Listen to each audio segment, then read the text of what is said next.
So here we go with some fixes. We see pretty successful backswing. If we bring you down into impact here, what we see is massive push forwards and loss of stability around that left foot. Look at that left foot jumping. Got to get you trying to turn a little bit more around this angle without so much funkiness in that left foot. So we see this one a lot. Left foot coming up as you come to hit the ball. Hips pushing forwards, so forwards to the ball, not forwards to the target. Simple drill. That first one, done this before. 1 foot, left foot opposite the ball, right foot up on its toe, so no weight on it, and do a few swings where you literally feel back and forwards that you are balancing on that left foot. Feel how stable you are in that lower half. See if you've actually got any level of balance around that left foot. Is that something that you actually can pull off? So you can even hit a shot this way. Just try and feel that you hit the ball with some level of contact while keeping that connection with the ground. Once you've done a few of shots that way and you've found the feeling of your left foot on the floor, what I want you to do is hit a shot, take every other thought out of your mind. Don't think about club path or plane or any of your other thoughts. Just simply think about your connection with the ground through your left foot. Do you feel like your left foot stays still? Do you feel like you can move your weight onto your left foot and turn around it? Try and identify where that left foot is as you hit a shot. So I could feel there that my left foot was on the floor throughout.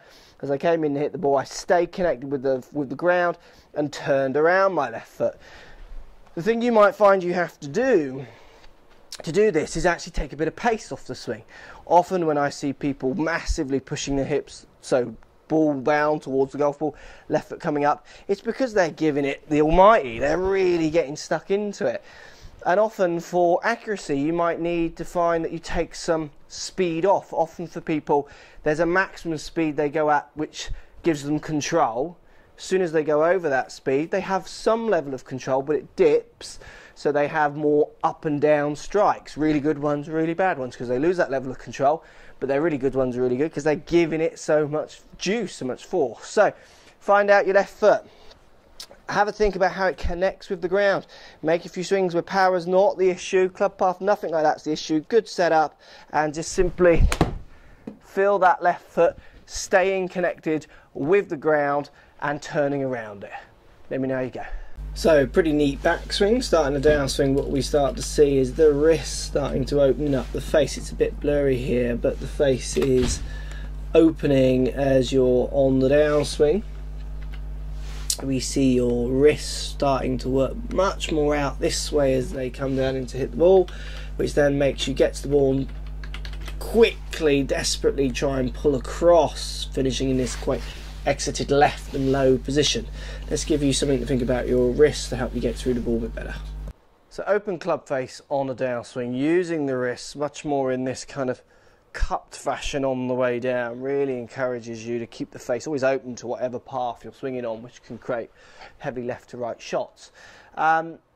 Simple thought, and a couple of ways of doing it.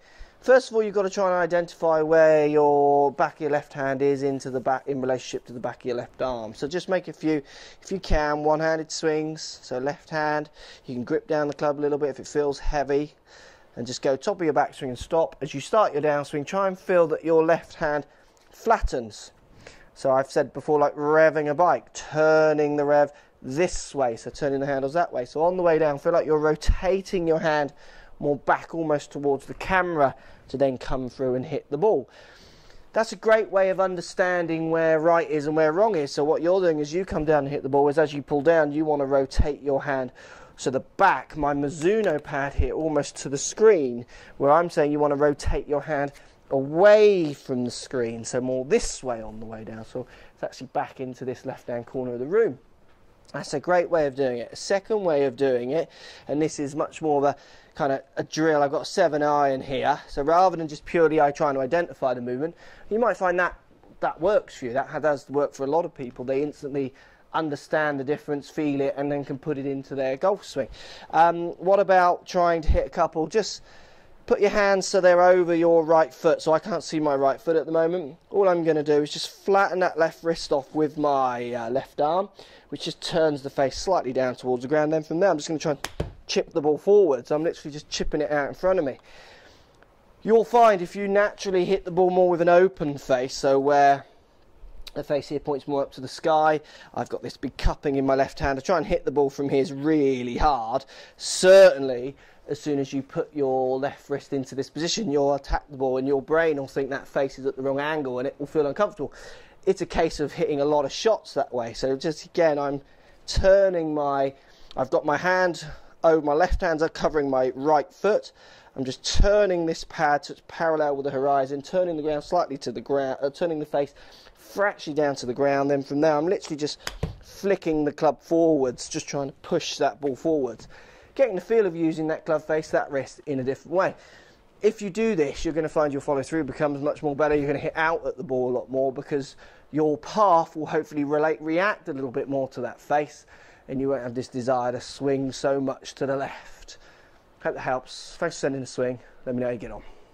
So let's talk posture, start us off. Two things here. Posture is far too much on the heels. Try and get your shoulders falling forward of your toes a little bit more to get a little bit more dynamic in the posture. A bit more dynamic in the posture is going to allow you then to get more dynamic on the follow through. I'd like to see these hands come through and reach up to the stars a bit more. Let's get your hands up here while at the same time really trying to push off this back foot, trying to extend this follow through for some better strikes. So posture we see very much on the heels, and then we see very much of purely just an arm movement, staying back on the heels and arms finishing really low.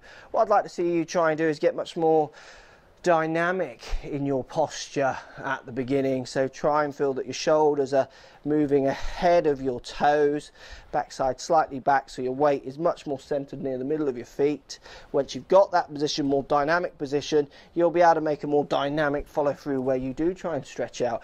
If I put my weight on my heels, I'm naturally going to swing more onto my shoulders. If I try and stretch out from here, I mean, it just feels like I'm going to lose balance, going to fall over. You're in such an undynamic balanced position or unbalanced position to start. So two things: get that posture sorted, try and push the weight more forward. It'll feel massively forward to where you're used to.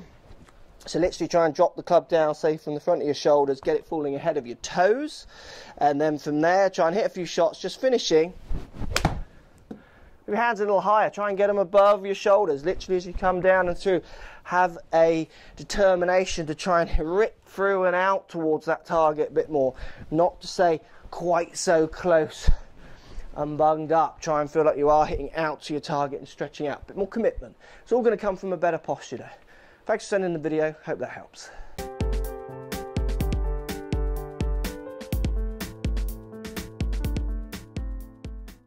Right guys, common question I get asked a lot. It's quite a basic one, but it's tee height. How high should you tee the ball?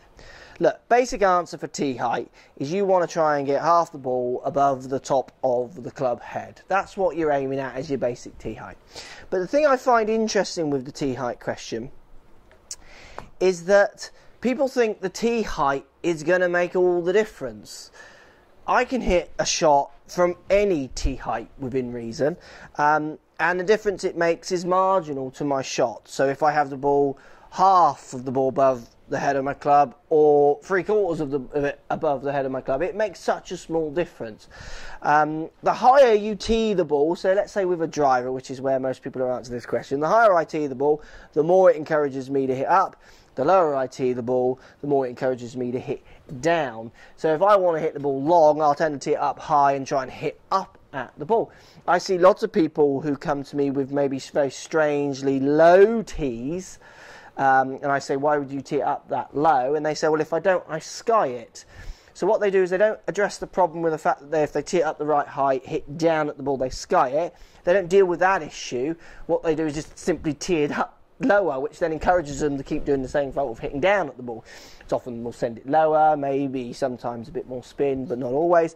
But often it'll create more of a left to right spin. As they hit down, they're going to hit across it, often. So look, tee height.